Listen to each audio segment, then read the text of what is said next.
Hey guys, it's Insane Aerospace Engineer.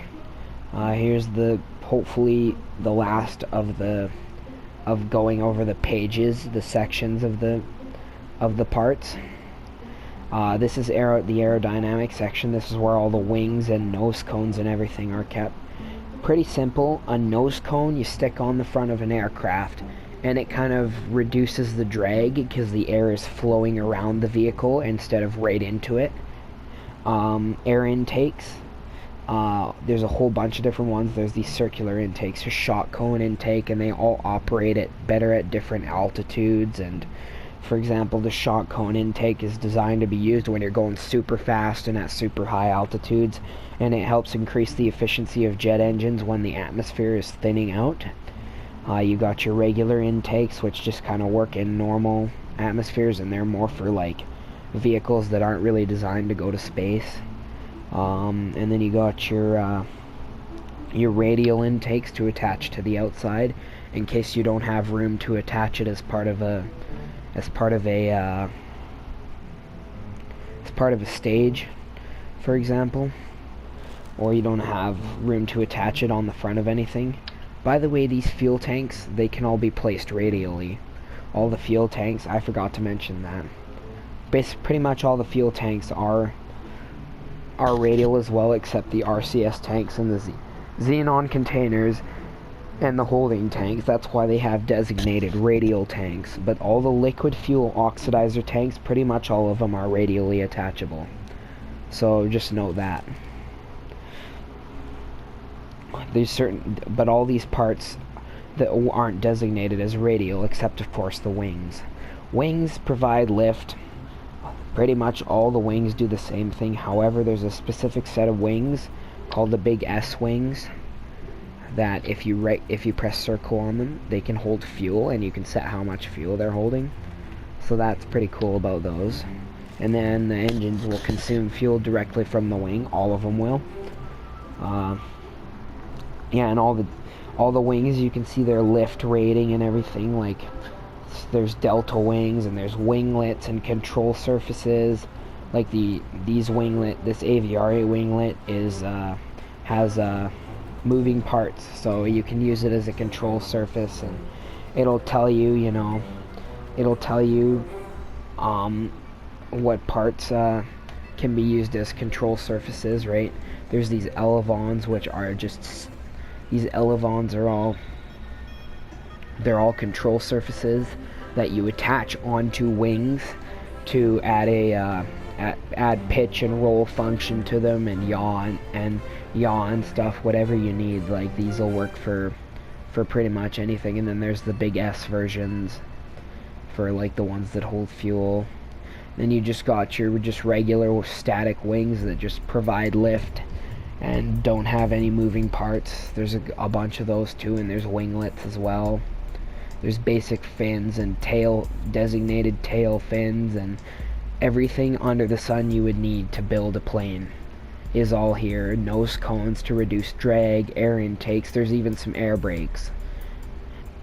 So just have a look through this section, because it's all just wings pretty much, and everybody knows how wings work. I mean, and if you don't know how wings work, well, basically they provide lift. You need lift to get off the ground with a plane. So there you go, that's what wings do. And then you have heat shields as well. Heat shields protect you from atmospheric heating. Most of the time you won't need these.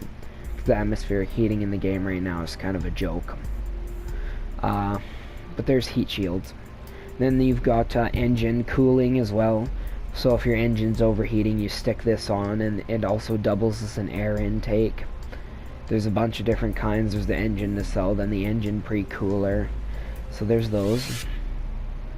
Then there's the divertless supersonic intake, which is just a special kind of intake that also kind of cools your engine. So yeah, engine cooling intakes, regular air intakes. Pretty much that's what you're supposed to take from that. Now we're going into utility. This will be the last page because we don't need to cover science, because we're doing sandbox tutorials here. And then I can finally start talking about some of the fucking actual vehicle assembly building controls. Thank God, but the utility section into itself is a lot to take in, so prepare yourself mentally. Right here is an asteroid advanced grabbing unit. Right now in the game, once in a while, asteroids will make close approaches to Kerbin. If you get up there and you get close to one and you attach it to it with this grabbing unit, you can actually pull the asteroid into orbit around Kerbin, or into orbit around wherever you want to put it in orbit around. Maybe you want to put it around the moon, maybe you want to put it around Mimas, maybe you want to put it around another planet. You can do that with this advanced grabbing unit. That's what that's for. It's for grabbing asteroids and pushing them. But you can also use it to attach two other ships, which you can then drain resources from. Basically, whenever two ships are attached together, you can transfer resources between them, and you can transfer resources between singular tanks that are on ships. And yeah, it's really neat. There's a resource transferring system.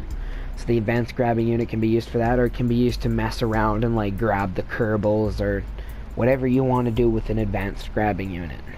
But mainly it's for grabbing an asteroid. The next things we're going to go over are docking ports. These are like big magnets that attach two ships together. You place these on ships so that other ships who also have a docking port can attach to those ships in space or on the ground, whatever you want to do with it. But they're not very known for their structural integrity, so I wouldn't recommend that. But yeah, that's what the docking ports are for. So you can attach two ships together. Docking is really complicated and really hard, so I'll go over it a lot later. I'll go over it a lot later. Next, we're gonna go over these convertitrons. They basically ISRU refineries, right? Basically, what they do is once you mine some materials with a drill, they can convert the materials into liquid fuel and oxidizer for your ship to use, and then transfer it to the tanks. That's what these convertitrons do. Then you've got your drills. Drills, pretty simple. They're for drilling into planets for resources. Fuel cells, take your for example, the fuel from your ship, fuel and oxidizer, which you could also just generate with this and turn it into electricity. Solar arrays do the same thing, except they use the sun. They generate electricity. Lights, pretty simple. Put them on your ship, you have light. Inline clampatron is a docking port that could be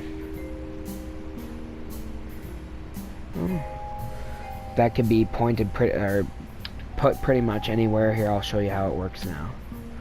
Pretty sure that how this one. I've never used this docking port before. Also, oh my god, the freaking game crashed again. Why you gotta do this to me, game? Why you gotta do this to me? Alright, well, I'm gonna have to end the video. I'm sorry, guys.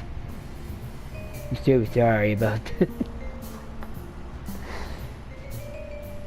Oh, give me a break. Okay, well, I'm gonna go and restart it again, and I'll see you when it's not crashed.